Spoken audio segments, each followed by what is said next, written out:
Hello and welcome. I'm your host Elizibar, and this is LeFay, but not issue 1 and issue 2, which I have separate reviews of that I made, I don't know, a year ago or something, and not issue 5, which I did a review of like a month ago, but the trade paperback. So it's all the issues, including the 2 issues that I hadn't read before. So getting to do this review is a real treat for me. The publisher sent me the PDF and was like, hey, if you want, you can review this thing. So, being the kind of person that I am, and I'm like, I didn't read 2 of these issues. I gave the whole thing a read over again.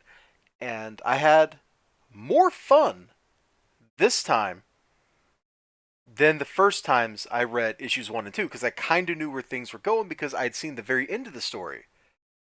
And being able to connect that very beginning with the ending really just kind of gelled everything together and made it stick. I'm going to make a statement here that's maybe a little provocative.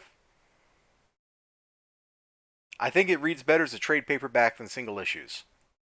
Just saying. Because then you don't gotta wait.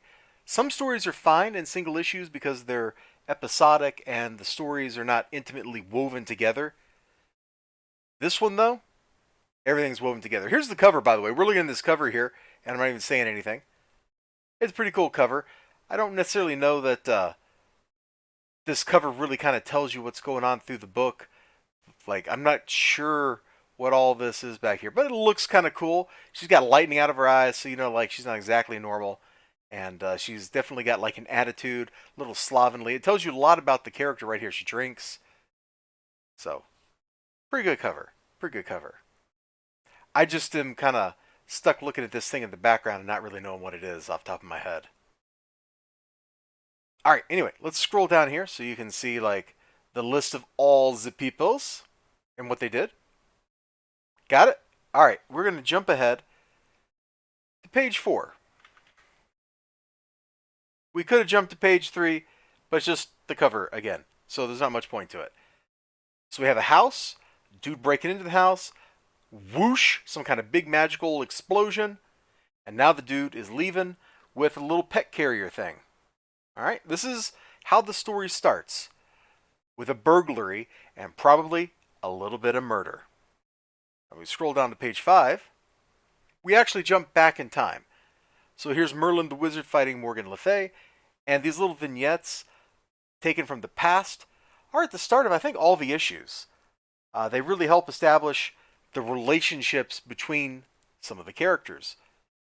And this kind of tells us what things are going to be like in the future. We know, because we see them here in the past fighting each other, that these two are going to run into each other again later down in the story and have some kind of conflict.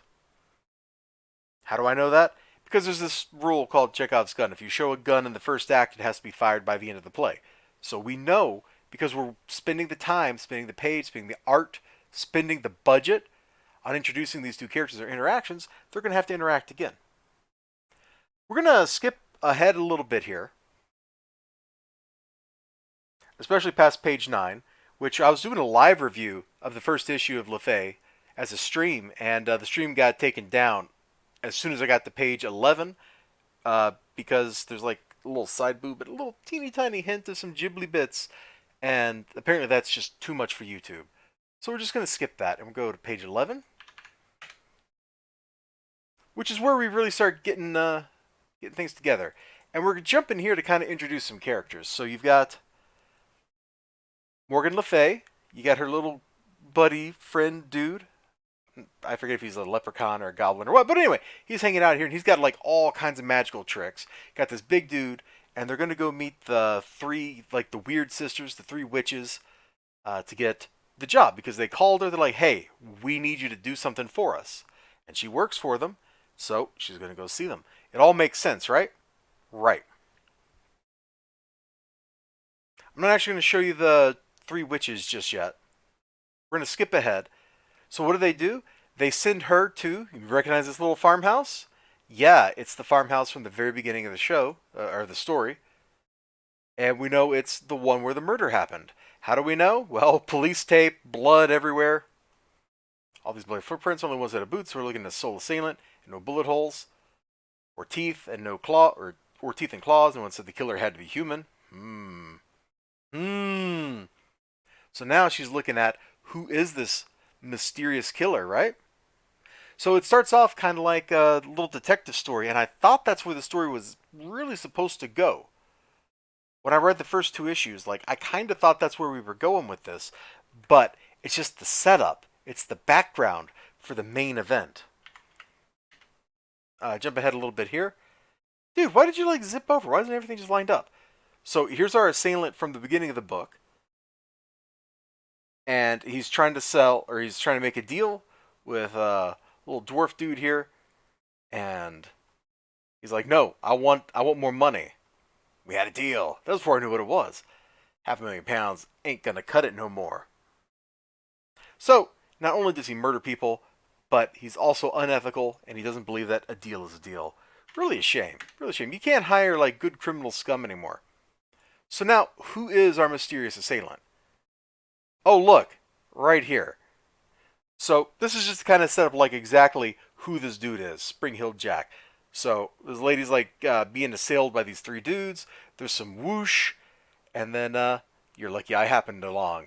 You okay? Yeah, I'm all right. I don't know how I can ever thank you. Not to worry, I'll think of something. And then he does some terrible things to her by the end of the book. Like, this is just setting up exactly who this dude is, and that's why I'm showing that to you. I'm not going to scroll down for the implications of what he does to her, but this is the creature.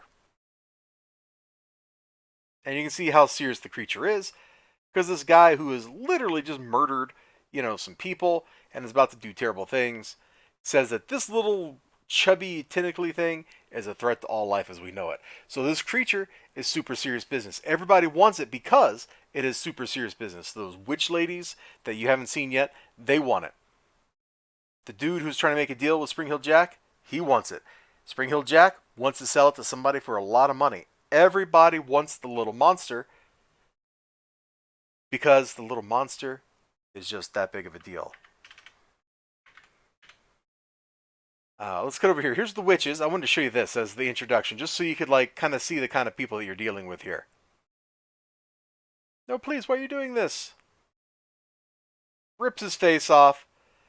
Look at that. Oh, like these people, these witches are like messed up, dude. Those dinner will have to be delayed. Ugh. Tommy, get us some fresh bodies. And they go to do some like divination stuff. Did I say to jump to a page of that in here? Oh yeah, one of them. Okay.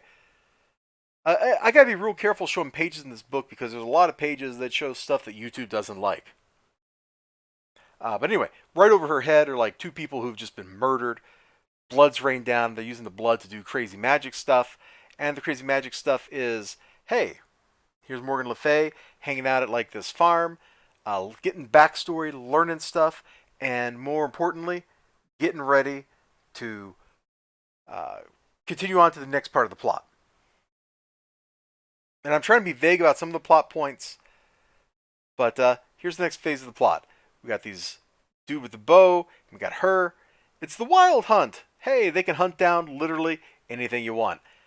And so this lady here and her friends like summoned the wild hunt to go get the creature. So we have yet another party interested in acquiring the creature. And really it's like two separate parties because you have the lady and you have these two, and their goals may not necessarily align with each other. That's kind of one of the things in the story is everybody is out for themselves. They really are. See, I've only got a couple more pages I want to show here, and then we'll like talk more seriously about the things I like in the book. I just wanted to like zip to this battle because it's pretty cool. And we're not going to like show the whole thing in one shot. I want you to like get here so you can experience this in all of its like grandeur at once. But you can see all kinds of factions. Oh, look, there's Merlin. From the very beginning of the book, she just doesn't have his helmet, huh? So everybody's out here fighting because everybody literally wants that. This is like a great moment in the book. When you get to this page, it's like, woo! And I feel kind of bad for showing it, but it's kind of hard to show off 100-something pages without spoiling a little something. And we're going to get here to probably my favorite little bit. I think I talked at great length when I was reviewing issue number 5 about this little juxtaposition right here. So here they are in the past, Merlin and Morgan. Here they are in the present, Merlin and Morgan. You see the reflection? the similarity, the differences. It's the same pose, different situations, so they're very different people. With a lot of history at this point. So things I like about the book, I really like the art style, the whole shading thing. Where yeah, there's like traditional like colored shading and stuff, but we also just randomly use like little lines here and there for emphasis to really kind of bring the shadows over. I really love the way the art looks because of that. It's absolutely fantastic stuff. The writing definitely benefits from the trade paperback format. The individual issues were pretty good. Like I read number 1 and number 2, and those were pretty cool. And then I jumped to number 5, and that was really like, whoa, what is going on here? Because I didn't know what happened in the middle. Here, seeing the whole thing kind of laid out all at once, it flowed really well. You can still tell, like, because they end on particular like cliffhangery plot point type things, the stories were written as single issues and not for the trade paperback. But they flow really well together as a trade paperback. Definitely a great urban fantasy story that pulls together old Arthurian myths and transports them into the present day, leaving a lot of the relationships intact with each other so that you have some idea of how characters will interact. A lot of characters get introduced, a lot of stuff happens, there's a lot of conflict, a lot of people fighting each other, and it's absolutely really good stuff. And every now and then you get a moment like this one where you get a couple of panels and they're lined up just right. If you were reading this in paper, so you would see this panel here at the bottom of the page. This one will be on the top of the next page. So your eyes, just like you're doing here, you're going from top to bottom. Your eyes go from this panel to that panel. And so the relationship between them and the way they've changed as people, the way their relationship has changed, is laid bare. It's a great juxtaposition. And there's other places in the book, maybe not as dramatic as this, but there are a lot of places where similar relationship type things are laid out, or the kind of individuals certain people are. No, the character of certain individuals, there we go, gets laid out plainly because you see how they interact with something. Even if the narrator isn't telling you what's going on, you get a lot of information about that person just from the way they're acting towards others. Really good stuff. Really good stuff. Morgan Le Fay, she just wants her powers back. Like, that's what this all comes down to. And whether she gets them or not, I'm not going to tell you. And I'm not going to tell you what that creature is, or why there's a big conflict, or why everybody wants that creature, or why everybody stabs everybody else in the back, I think at least twice over the course of this book, because of the creature. It's just that big of a deal. If you want like some spoilery stuff, I guess you could go look at my issue 5 review. But for now, hey, this is what we got. You all take care of yourselves. You have a great day, great night. I will put the link to the campaign in the description below. So if you're interested in checking this out, you can just like go click and follow it over to, I think it's on Kickstarter. Maybe it's on Indiegogo. I don't remember. But whichever one it is, you can follow the link over there and check it out. Bye-bye. You should check it out, by the way. Even if you're not like, oh, I want to buy this like right now, go check the campaign out once it launches and let, the material on the campaign page like sink into your brain. All right.